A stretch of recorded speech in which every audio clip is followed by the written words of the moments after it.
You've got big projects to tackle, but your day gets swallowed up by repetitive tasks and constant inquiries.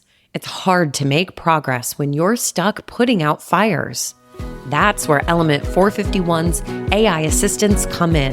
Acting like an extra set of hands, you get your time back for the high-impact projects. Ready to reclaim your time?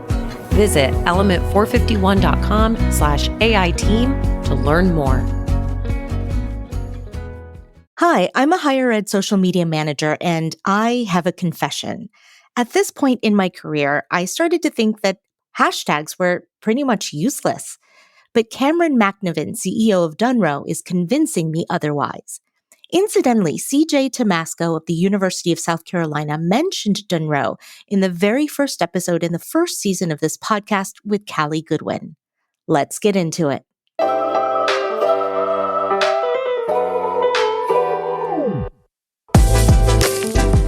Welcome to Confessions of a Higher Ed Social Media Manager, a podcast that addresses the do's, don'ts, and dynamics of the digital ecosystem specific to higher education. I'm your host, Li Fowler. Join me every other week for discussions with some of the best minds in higher education social media management and marketing. Confessions of a Higher Ed Social Media Manager is a part of the Enrollify network, a robust collection of podcasts designed to help higher education professionals like you grow. Explore our other shows at enrollify.org or check out some of my personal favorites linked in the show notes below. Enrollify is made possible by Element 451, the leading AI-powered all-in-one student engagement platform helping institutions create meaningful, personalized, and engaging interactions with students. Learn more at element451.com. Hi, Cameron. Thanks for joining us on the podcast. Hey, Jenny. Thanks so much for having me. Yeah, no, I'm excited to get into talking about data with you today. But before we get started, what is it that you do and how is it involved with higher ed social media? Well, I'm with Dunroe, and we provide social analytics software to comms leaders across higher ed. So we work with communications teams across campuses, like law schools, president's offices, main campus teams. And our software monitors all social content from higher ed.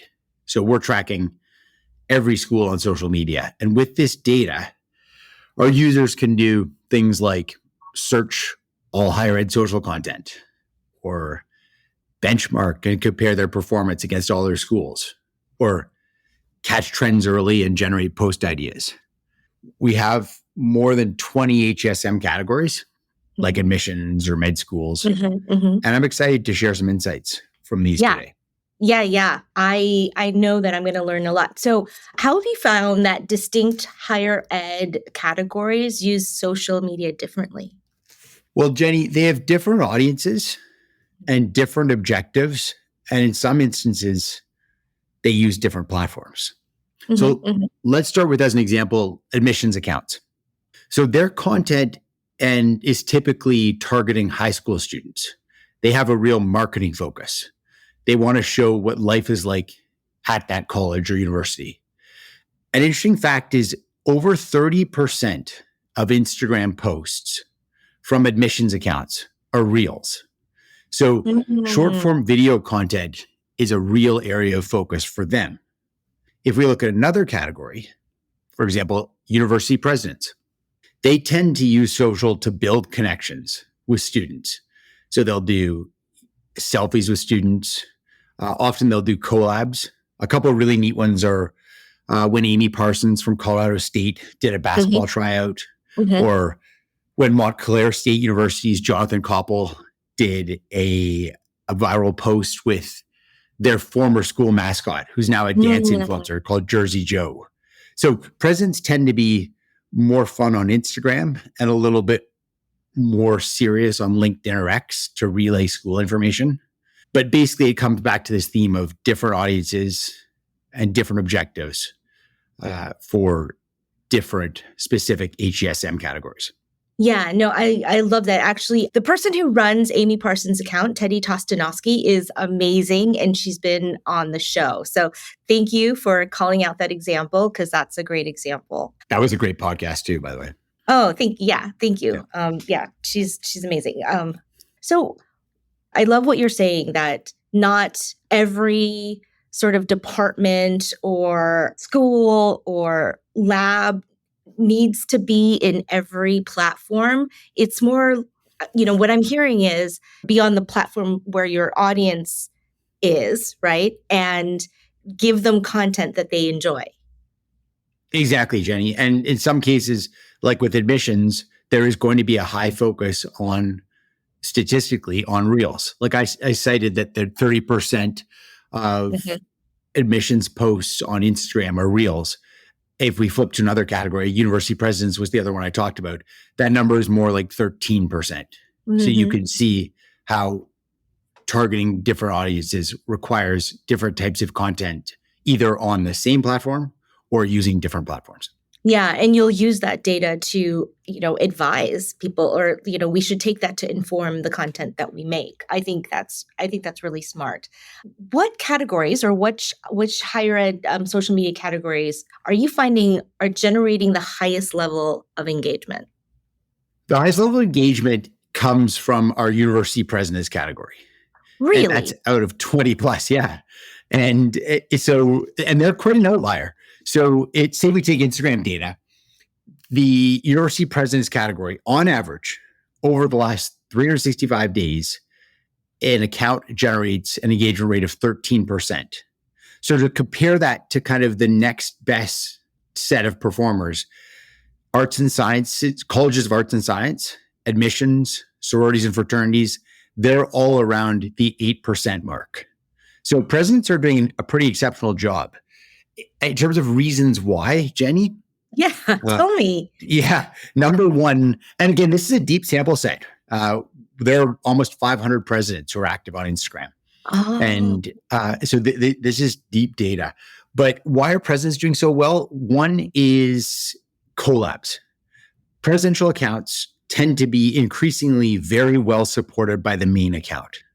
So you'll see a lot of collabs where the president is featured on the main account. So, and sorry, when you say collabs, you mean collaborations? Is that? Yeah, sorry. Collaborations. That means where the main school account is also posting the content from that president. Got it. And so it's a true direct partnership collaboration. So these high engagement rates show what main account support can do for smaller accounts. And then, of course, university presidents do tend to have lower follower accounts. And that is, although they're increasing quickly, that is kind of a law of social that we've observed across industries, is as followers grow, engagement rates tend to decrease. So certainly presidential accounts do have fewer followers. But I think the only other thing I would want to touch on here, if I could, Jenny, is when we look, I think it's important also to compare platforms for a second. So if we look at college and university main accounts, the Instagram engagement rate over the last 365 days is 2.5%. So again, presidents are an outlier at 13%. But I think teams should be like very proud of themselves if they're around that 3% mark on Instagram, main college teams. Now, TikTok, on the other hand, engagement rates over the last 365 days are like 14%. So again, an outlier, but they are typically driven by a small number of massive performing posts. So certainly if you have any special short form video, don't miss getting it on TikTok. And then just one other, just to give a reference. If we look at Threads over that same time period, that same collection of schools, engagement rates are around 0.3%. So if you're getting very low engagement on Threads, you're not alone. We would suggest you consider hanging in there on that platform, but certainly engagement rates are substantially lower. So on Threads. So I like it. So you're saying we should compare apples to apples and not just look at the number, right? Like context is super important, which is something that I've always said. Like 0.3 may seem like a low number, but really you're right in line with all higher education accounts. Is Totally. that If that's your engagement rate on Threads, you're right in line. you're doing okay. Okay. Think of Instagram as about 3%.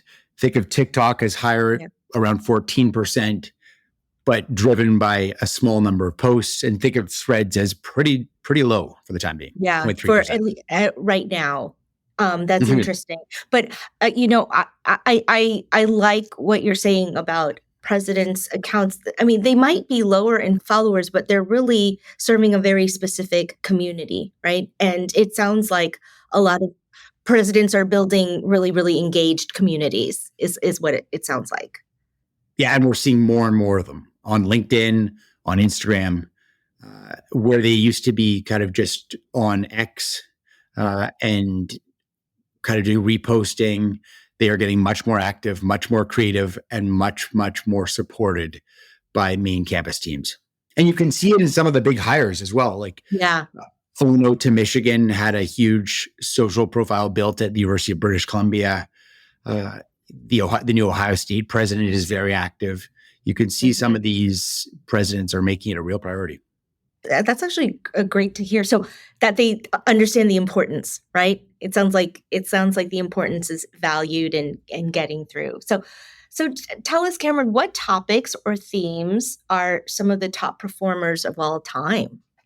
Well, that's a great question. I would put it into 5 different buckets, Jenny. So when we look at all posts ever, I think there are 5 big buckets that emerge. The first are collaborations, which we've talked about already a little bit, but there are 2 kinds of collaborations. So celebrity collaborations and some, like the top post of all time in HSM by our measures is the Kelsey brothers graduation post from the University of Cincinnati. And that was a monster. And it was collabed by the Cincinnati football team, the Cincinnati athletic department, the Cincinnati Made account, then Travis Kelsey's account, Jason Kelsey's account, and their New Heights podcast. So just the power of collabs. I mean, another one that would be at the University of Miami, Alex Earl, who's a really well-known influencer. When she graduated from the business school there, she did 2 collabs with the University of Miami, both of which were just monsters. So think of collaborations as celebrity collaborations, and then think of campus content collaborations. Yeah, like campus affiliate accounts, right? Exactly. So kind of what we talked about with the president's office and the main account. Yeah. Or athletics with the main account.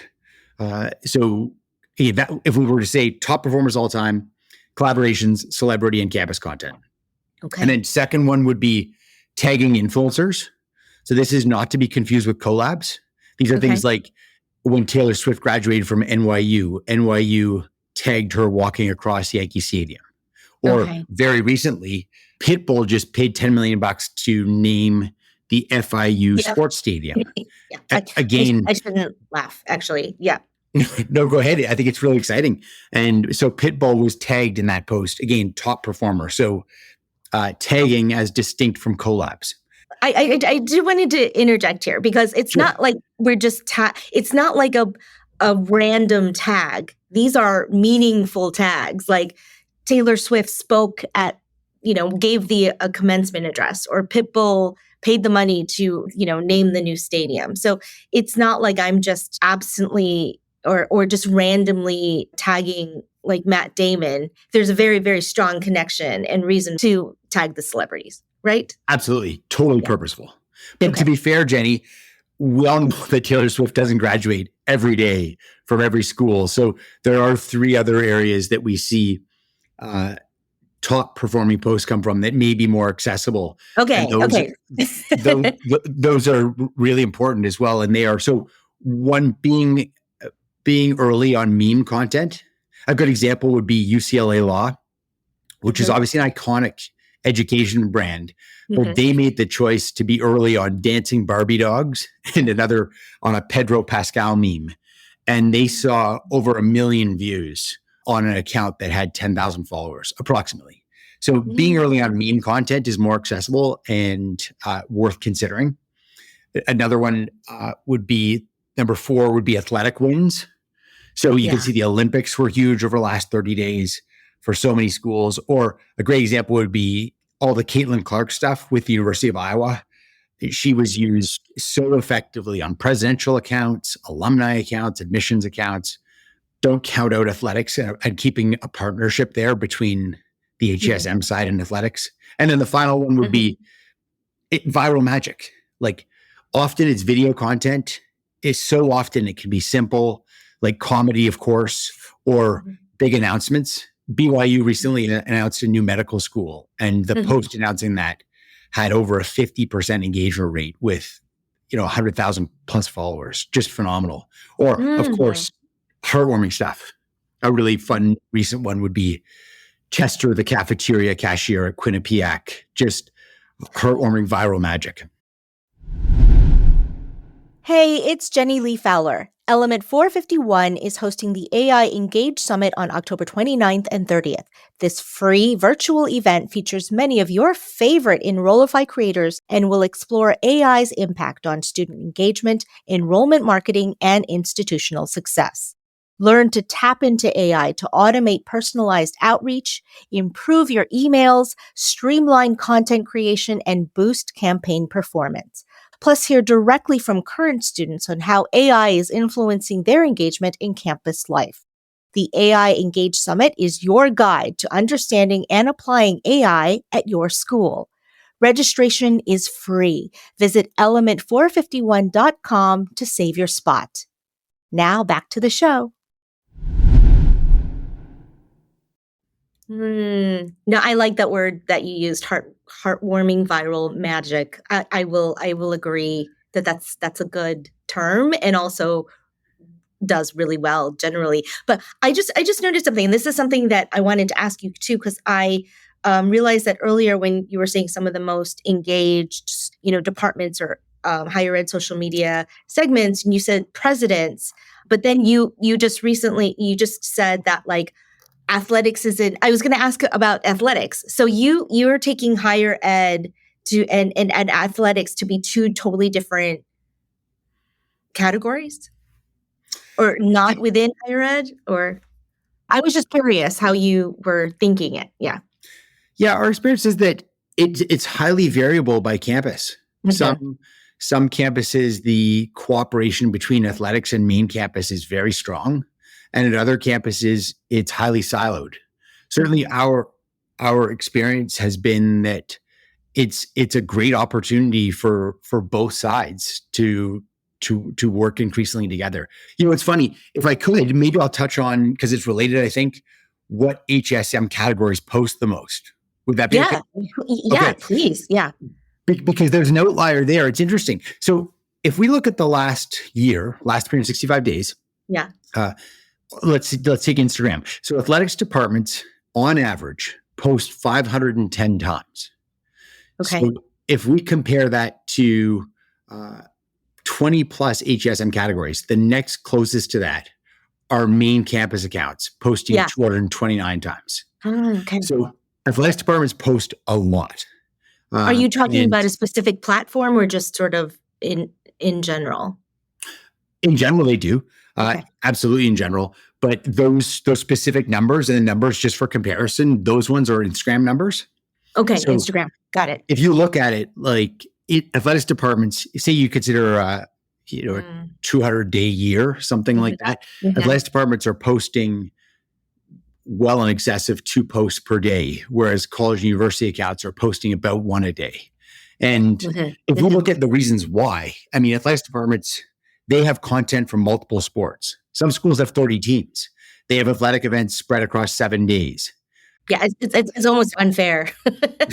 Well, but part of the rule for social teams at athletics departments and at main campus should be acting as main lines for content. Like in many instances, they're kind of the important news feeds for that university on social. Like if we go to which categories post the least, kind of fun example would be admissions. So admissions is over the past 55 days, and we're talking about thousands of admissions departments, they post on average 80 times. Consider the difference. Athletics departments, 510, admissions, 80. But again, admissions, we talked about this a little bit earlier, they have less responsibility for current events reporting They're more marketing focused, and they often do reels. Almost a third of their posts are reels. So there are a lot of post creation efforts happening there. Oh, I see. So it takes more time to create the content. And is it seasonal? I was just going to ask, are they more seasonal?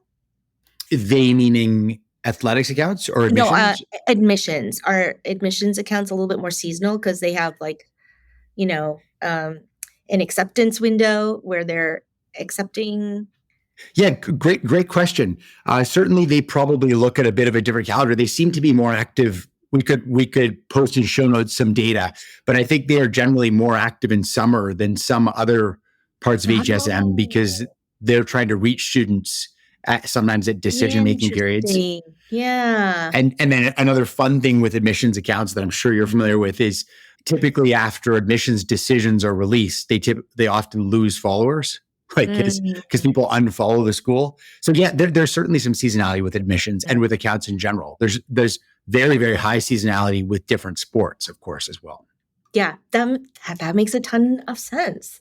So, Cameron, what specific types of social content performing well in higher ed?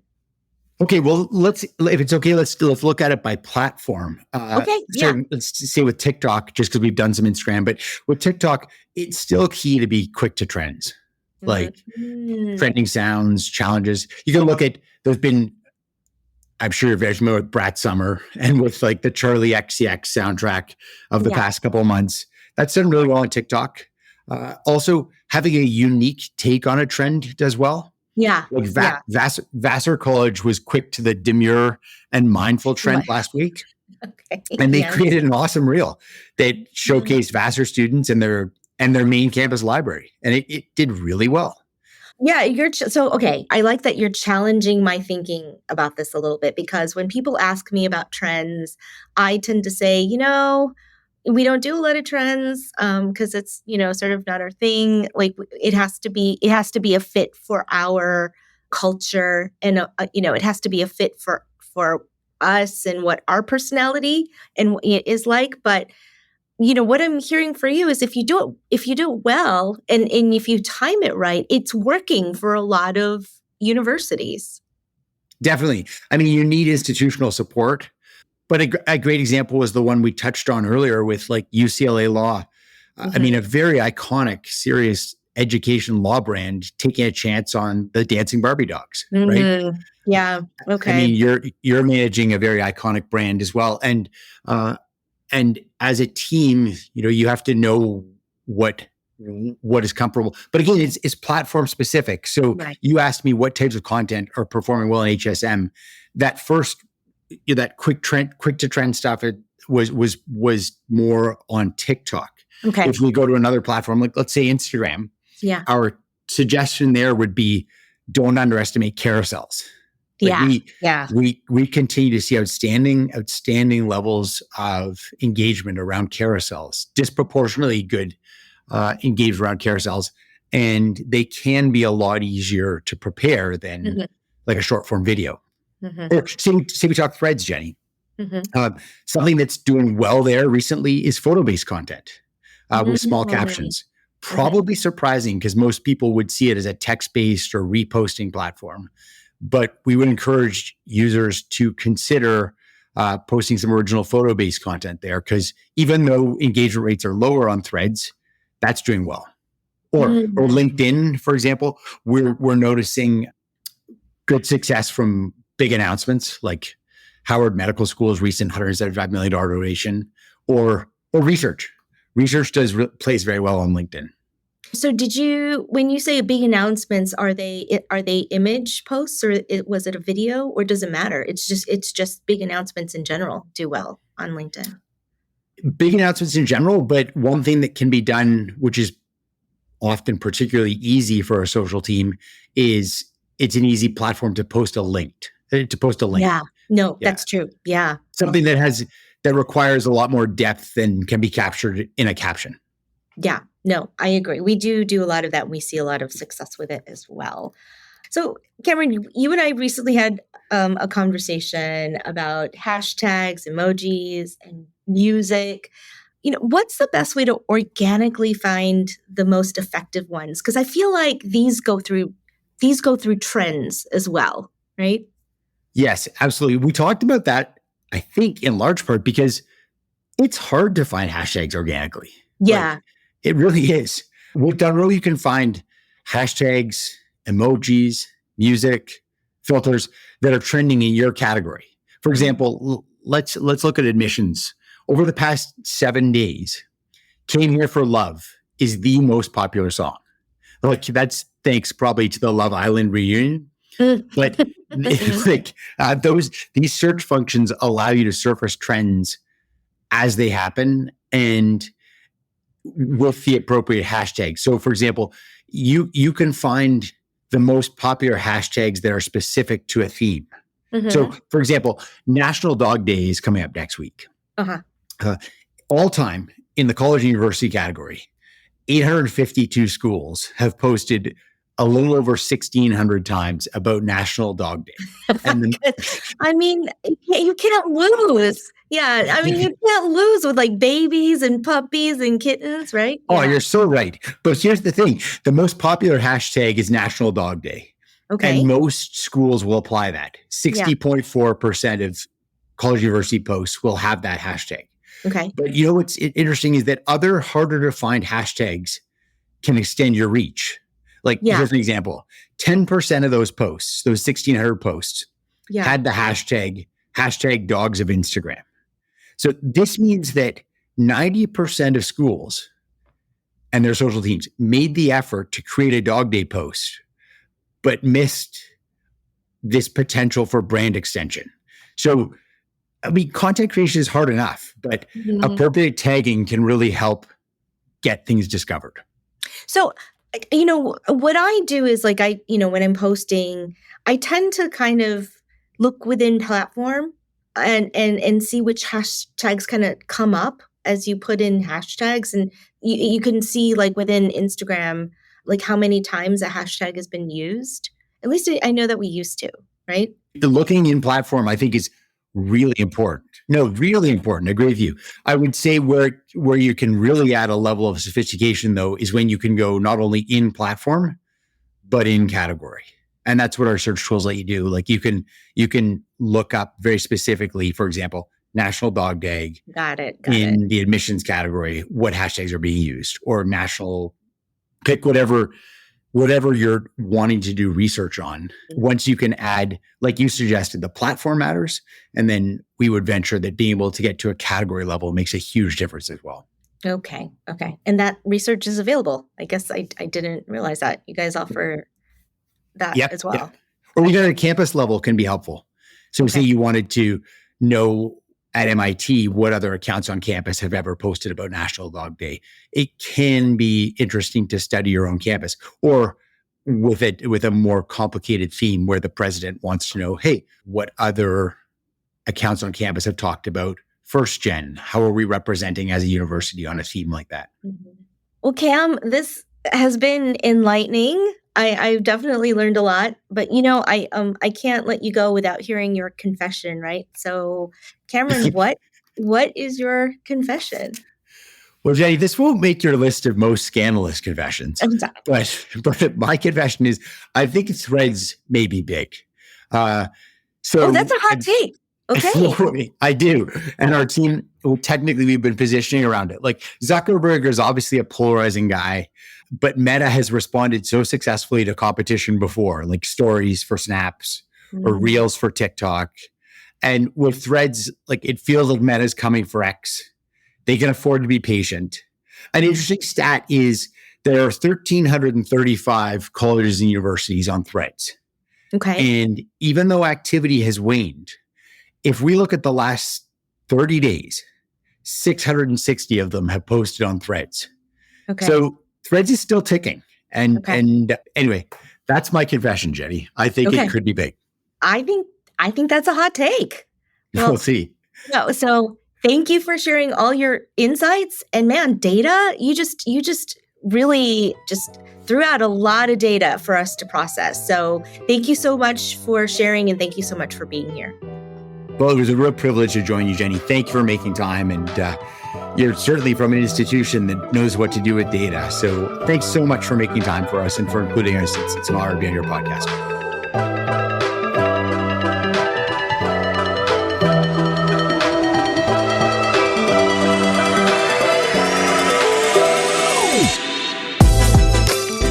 Confessions of a Higher Ed Social Media Manager is part of the Enrollify podcast network. If you like this podcast, chances are you'll like other Enrollify shows too. Our podcast network is growing by the month, and we've got a plethora of marketing, enrollment, and higher ed technology shows that are jam-packed with stories, ideas, and frameworks, all designed to empower you to be a better higher ed professional. Our shows help higher ed marketers and admissions professionals find their next big idea and feature a selection of the industry's best as your hosts. Learn from Jamie Hunt, Allison Tercio, Mallory Wilsey, and so many others of your favorite leaders in higher ed. Enrollify is made possible by Element 451, the leading AI-powered all-in-one student engagement platform, helping institutions create meaningful, personalized, and engaging interactions with students. Learn more at element451.com.